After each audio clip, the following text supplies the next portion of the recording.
Hello বন্ধুরা, চলে এসেছি তোমাদের সকলের সামনে বেঙ্গলি আরেকটা নিউ রেসিপি নিয়ে। সেটা হলো এঁচোড় চিংড়ি। চলো দেখা যাক তাহলে কি করে আমি আমার এঁচোড় চিংড়ি বানিয়েছি। তার জন্য সবার প্রথমে আমি আলুগুলোকে একটু সেদ্ধ করে নিয়ে ভেজে নুন হলুদ দিয়ে সেটাকে তুলে রেখে দেবো সাইডে। ভালো করে লাল লাল ভাজা হয়ে গেলে এরপরে আমি নুন হলুদ লঙ্কার গুঁড়ো দিয়ে একটু এঁচোড়গুলোকে ভেজে নেব। বিয়েবাড়িতে এরকম এঁচোড় একটু ভেজে নেয়, সেক্ষেত্রে এঁচোড়গুলো ভেঙে একদম গুঁড়ো হয়ে যায় না। এঁচোড় ভাজা হয়ে গেলে আমি তারপরেই চিংড়িগুলোকে ভেজে তুলে নেব। সমস্তটাই আমি সব কিছু নুন হলুদ একটু করে লঙ্কার গুঁড়ো দিয়েই ভেজে নিয়েছি। এরকম এঁচোড় ভেজে নিলে এঁচোড় গলা গলা হয় না, ক্যাতক্যাতে হয় না, এঁচোড়টা একদম গোটা গোটা দাঁড়িয়ে থাকে। তো চিংড়িগুলোকে আমি দিয়ে দিচ্ছি, চিংড়িগুলোকে আমি ভেজে তুলে নিচ্ছি।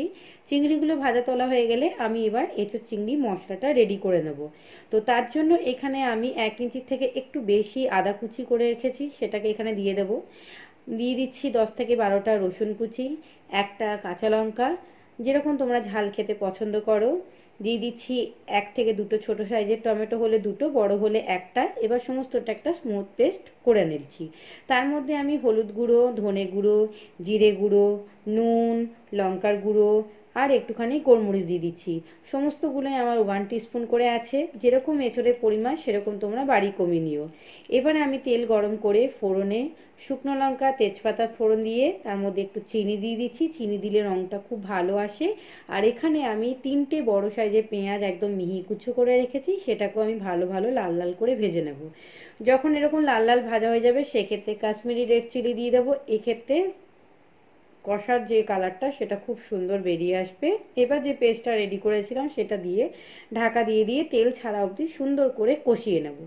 যখন এরকম সুন্দর করে কষানো হয়ে যাবে, তেল ছেড়ে দেবে, তখন আমরা তার মধ্যে দিয়ে দেব ভেজে রাখা এঁচোড়গুলো। কারণ কি এঁচোড় সেদ্ধ হতে একটু সময় নেয়, ওই জন্য আগে এঁচোড়টা দেবো। তারপরে এঁচোড়টাকে দিয়েও ভালো করে আবার খানিকক্ষণ কিছুক্ষণ কষিয়ে নিয়ে তারপরে আমি চিংড়িগুলোকে দিয়ে দেবো। চিংড়িগুলোকে দিয়েও আমি ঢাকা দিয়ে সমস্তটা ভালো করে একটু একটু করে কষিয়ে নেব। আলুটা আমি সবার শেষেই দিচ্ছি সেক্ষেত্রে, কারণ কি আলুটা আমি আগের থেকে একটু সেদ্ধ করে রেখেছি। এবারে আমি ভাজা আলুগুলোকে দিয়েও জল দিয়ে ভালো করে ঢাকা দিয়ে এটাকে ফুটতে দেব, যতক্ষণ সব কিছু মশলা ভালো করে মিশে যায়। ফুটে উঠেছে, এবার এর মধ্যে স্বাদ মতন আমি আবার একটু নুন অ্যাড করে দিলাম, গরম মশলা অ্যাড করে দিলাম। এবারে সমস্তটা ভালো করে নাড়িয়ে নিয়ে চিড়ে রাখা 2টো কাঁচা লঙ্কা আমি এর মধ্যে ফেলে দেবো।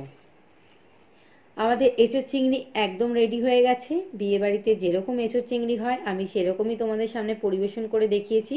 তো চলো এবার এটা গরম গরম ভাতের সাথে পরিবেশন করা পালা। এখানে আমি একটু ভাত নিয়ে নিচ্ছি এবং তার পাশেই নিয়ে নিচ্ছি আমি এঁচোড় চিংড়িটা।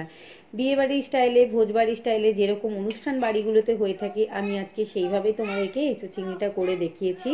এঁচোড় চিংড়ি সকলের বাড়িতে প্রায় হয়েই থাকে, তবে আমি যেভাবে বানাই সেটাই আমি তোমাদের সাথে শেয়ার করলাম। দেখতেই পাচ্ছ এঁচোড়টা কত সুন্দর সেদ্ধ হয়েছে, আলুটা কত সুন্দর সেদ্ধ হয়েছে, এঁচোড়টাকে একদম ভেঙে ঘেটে যায়নি, একদমই নরম হয়ে মিশেও যায়নি, গোটা গোটা দাঁড়িয়ে আছে। চিংড়িটাও দেখো কত সুন্দরভাবে ওর ভেতরে জুসি হয়েছে। তো আশা করছি আমার রেসিপিটা তোমাদের সকলকার খুব মন জয় করেছে। চলো দেখা হচ্ছে নেক্সট ভিডিওতে।